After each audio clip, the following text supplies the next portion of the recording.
राजकीय, सामाजिक, शैक्षणिक आणि सांस्कृतिक घडामोडींचं अचूक अंदाज घेणारं आपल्या विचारांचं चॅनल म्हणजेच ओम साई न्यूज।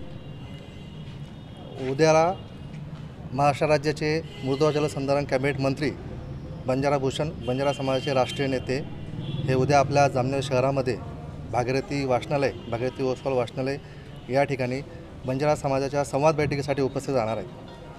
खरं तर जळगाव जिल्ह्यामध्ये 5 लाख लोकसंख्या बंजारा समाजाची असून जवळपास 2.5 लाखापेक्षा अधिक मतदारसंख्या आहे।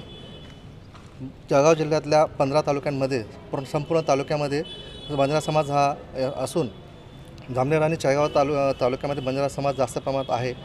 तर उद्याच्या या संवाद बैठकीसाठी मंत्री महोदय यांचा एकच हेतू आहे की ह्या ठिकाणी मोठ्या प्रमाणात बंजारा समाज असून बंजारा समाजात ज्या काही अडीअडचणी असतील, तांड्यापाड्यावरच्या ज्या काही समस्या असतील त्या जाणून घेण्यासाठी आणि त्याचे निराकरण करण्यासाठी या उदात्त हेतूने उद्या मंत्री महोदय जामनेर शहरामध्ये येत आहेत। तर तुमच्या माध्यमातून जामनेर तालुक्यासह पूर्ण जळगाव जिल्ह्यातील समाज बांधव आणि पदाधिकारी जे काय असतील त्या सगळ्यांना मी आवाहन करतो की त्यांनी उद्याच्या या संवाद बैठकीसाठी जास्तीत जास्त संख्येने उपस्थित राहावे आणि ज्या काही आपल्या समस्या असतील त्या साहेबांसमोर मांडून त्या निराकरण करून घ्याव्यात, यासाठी तुमच्या माध्यमातून मी आवाहन करतो।